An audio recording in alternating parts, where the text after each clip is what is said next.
8 class 10 का geometry सबसे पहला, इसका सब थ्योरी पढ़ा दिया है। जितना इसमें ऑब्जेक्टिव प्रश्न होगा ये सब का आंसर बता चुके हैं। खाली देखिए, इसको रिवीजन के रूप में इसे आज समझ लेना। प्रश्न 1 में लिखा हुआ है रिक्त स्थान को भरिए। तो देखिए पहला क्वेश्चन क्या है। पहला क्वेश्चन है सभी वृत्त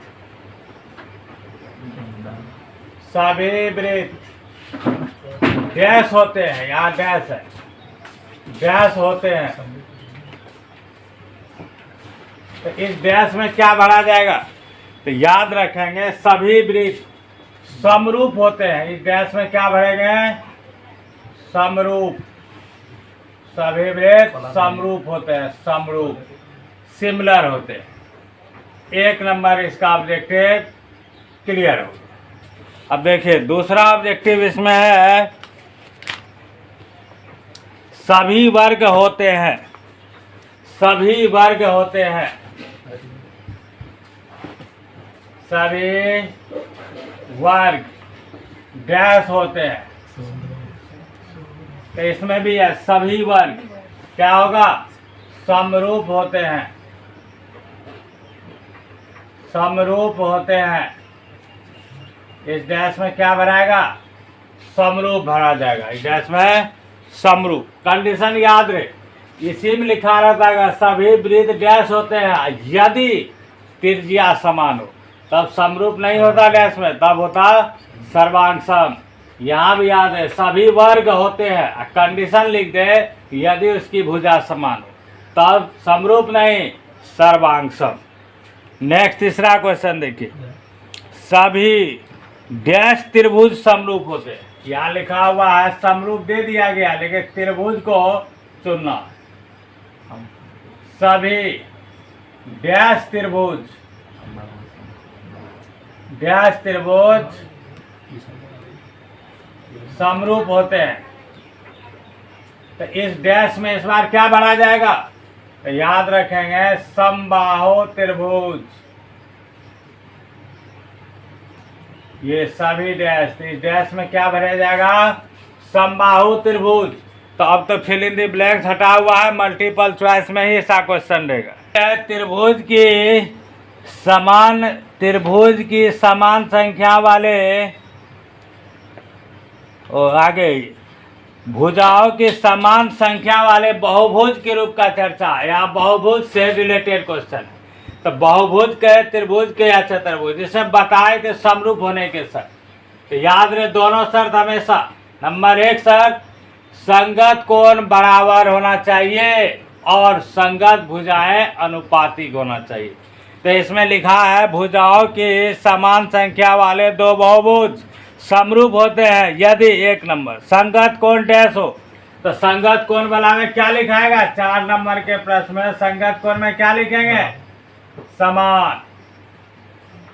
और फिर लिखा हुआ है दूसरा में संगत भुजाएं डैश हो। तो संगत भुजाएं क्या हो जाएगा? अनुपातिक।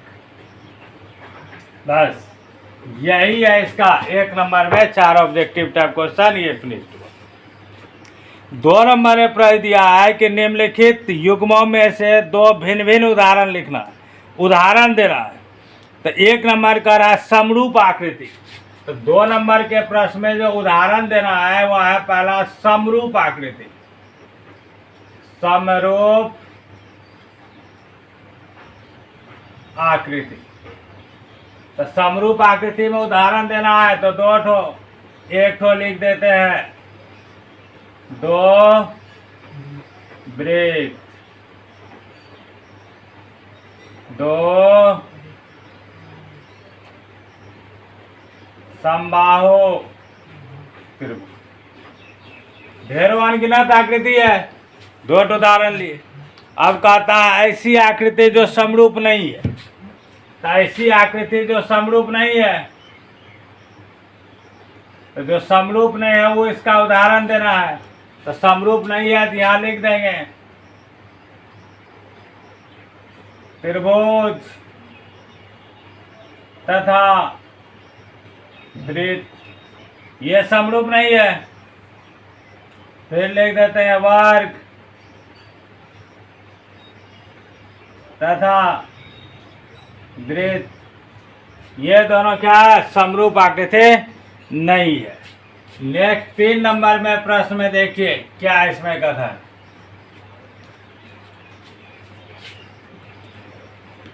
कह रहा है निम्नलिखित में चतुर्भुज का आकृति दिया हुआ समरूप है या नहीं। तो देखिए दोनों फिगर को अच्छे से देखिए,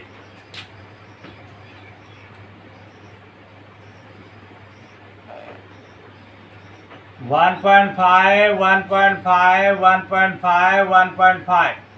अब दूसरा फिगर फिर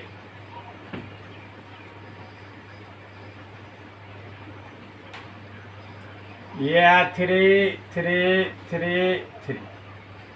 ये दोनों फिगर को अच्छे से देखना है, समझना। अगर इसमें संगत भुजा का अनुपात मैच कीजिएगा तो ये सब पूरा कर रहा है बराबर। 1.5 का दुगुना है 3, तो अनुपात 1/2 1/2 1/2 1/2 है। लेकिन संगत कोण इसका बराबर नहीं, अर्थात ये समचतुर्भुज है, ये वर्ग है, अर्थात ये दोनों चतुर्भुज समरूप नहीं है। ये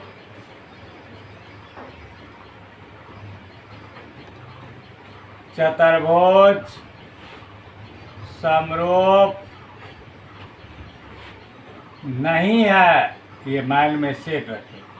ये चतुर्भुज समरूप नहीं है, अच्छे से सेट हो गया।